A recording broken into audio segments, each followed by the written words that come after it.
Bonjour à tous, j'espère que vous allez bien. Me voici de retour pour le bilan du mois de mars.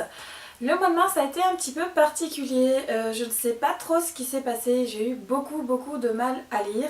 Au final j'ai quand même 10 lectures à vous présenter aujourd'hui, même si ce n'est pas du tout ce que j'avais prévu quand je vous en avais parlé lors de mon dernier bilan. Comme la dernière fois, je reprends les challenges qui ont lieu au mois de mars, donc le challenge de Nikita qui consistait à lire une lecture doudou et le challenge que j'ai organisé avec Gwenlan qui consistait à dépoussiérer sa palle en lisant des romans qui sont présents dans notre palle depuis plus de 6 mois. C'est un échec total pour ce dernier bilan parce que je n'ai lu qu'un livre, celui dont je vous avais parlé, Le manipulateur de John Grisham, sur lequel je vais revenir juste après.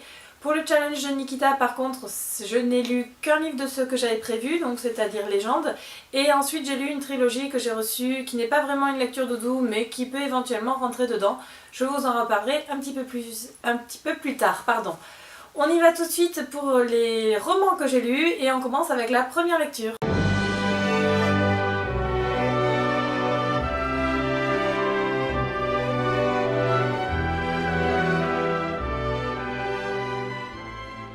Il s'agit de Sans foi ni loi de Galade de Spax aux éditions Sharon Kenna. Comme je vous l'avais dit, je l'ai gagné au Pick and Reads sur Facebook et donc je l'ai lu début mars. C'est un roman que j'ai moyennement apprécié. Comme je vous en ai déjà parlé, j'ai vraiment bloqué sur le prénom de l'héroïne et sur l'héroïne qui est détestable. Le roman est bien écrit, j'ai bien aimé le style de Galade de Spax, même si je n'ai pas trop aimé l'histoire. Donc pour ce roman, c'est 3 étoiles. J'ai ensuite lu Jeu d'innocence de Jennifer Alarmantrout que j'avais gagné donc sur le blog de Francesca, le monde de Francesca, d'ailleurs je la remercie grandement. Comme les autres, pas de surprise, c'est un roman que j'ai beaucoup aimé. Comme tous les romans de Jennifer Alarmantrout, on suit les aventures de Jace et de Tess. Tess qui est donc la petite sœur de Cam qu'on avait vu dans le premier volume Jeu de patience. C'est un roman que j'ai bien aimé, comme toujours on retrouve les éléments que j'aime et donc c'est 4 étoiles. J'ai ensuite lu le roman qui fait partie du challenge de Nikita, donc la lecture doudou. Il s'agit de Légende de Marie-Lu dont je vous avais déjà parlé. Je vous en ai parlé plein de fois, je ne vais pas revenir dessus, comme d'habitude, j'ai adoré et donc c'est 5 étoiles. Ensuite j'ai eu un gros bug. J'ai commencé plusieurs romans sans qu'il y en ait vraiment un qui me donne envie de continuer, donc je les avais sur ma table de chevet sans vraiment me plonger dedans. Heureusement, Coralie m'a fait la grande surprise de m'offrir Rock de Kylie Scott, édité par la collection Et moi. Et merci beaucoup Coco parce que j'ai dévoré ce roman. Alors je ne l'ai pas, elle me l'a offert en e-book. Entre temps je l'ai acheté en version papier et je l'ai prêté hier à ma meilleure amie. Du coup je ne l'ai pas pour vous le montrer. Mais c'est vraiment un roman que j'ai adoré. J'ai retrouvé tous les éléments que j'aime dans cette petite romance. C'est un roman qui se lit très vite et on a eu la chance d'avoir le 2e tome offert par la collection Et moi lors de la soirée au salon du livre. Donc je vais le commencer sous peu en lecture commune avec les filles et j'ai vraiment hâte de me replonger dans l'univers des stage dive. Donc sans surprise, c'est 5 étoiles pour ce roman. Entre temps, j'ai commencé une trilogie que j'avais déjà lue en français et que j'ai commandée sous peu dernièrement sur internet. Il s'agit de Match de Ali Condiz, promise en français, le premier tome que j'ai lu très rapidement, suivi donc du 2e, Crost, qui s'appelle donc Insoumise en français, et le 3e, bien sûr, que je n'ai pas tout à fait terminé, donc je vous en reparlerai en dernier. J'ai décidé de faire une seule chronique pour les 3 tomes parce que de toute façon c'est une trilogie et comme je les lis en même temps, autant vous en faire une seule. J'ai retrouvé avec plaisir ce que j'avais aimé lors de ma première lecture, c'est-à-dire des personnages vraiment attachants et un univers dystopique original, que pour ma part j'ai trouvé original. Voilà. Donc pour ces 2 tomes et pour le 3e qui arrive après, c'est donc 4 étoiles. En rentrant du salon du livre, j'ai donc enfin fini Le manipulateur de John Grisham qui rentre dans le challenge que j'ai organisé avec Gwenlan pour donc dépoussiérer sa palle. Je l'avais dans ma palle depuis le mois de juin et je l'ai enfin lu. J'ai retrouvé avec plaisir les éléments d'un Grisham, je retrouve beaucoup de choses avec plaisir, je me rends compte au moment où je tourne cette vidéo.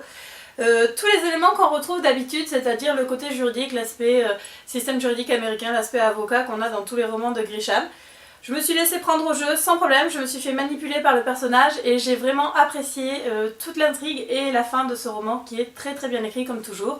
Et donc pour ce Grisham, c'est 4 étoiles. J'ai ensuite lu Les cœurs brisés de Amelia Cahanet, édité par la collection R. C'est un roman que j'ai commencé dans le train en rentrant du salon du livre, j'avais envie de le lire, le trailer diffusé par R était vraiment très intéressant. J'ai bien aimé, mais sans plus. Je ne sais pas trop pourquoi, il y a quelque chose que j'ai pas j'ai pas accroché plus que ça, c'est bien écrit, les personnages sont sympas, vraiment attachants, l'héroïne est chouette, elle est pas tête à claque comme peuvent l'être certaines.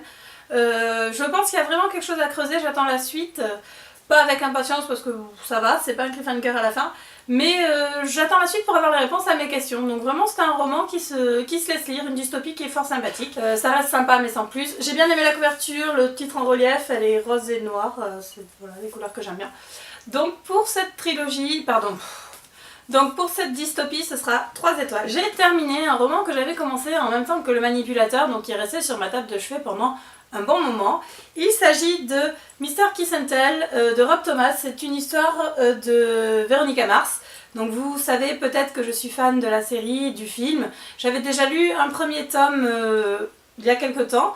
Et donc celui-ci se passe quelques mois après le premier tome, qui se passe lui-même quelques mois après le film. J'ai retrouvé tous les éléments que j'aime, le caractère de Veronica, les petits mots, l'humour. Logan était enfin présent, ce qui n'était pas le cas dans le précédent, donc j'étais vraiment contente de retrouver Logan, qui reste mon personnage préféré.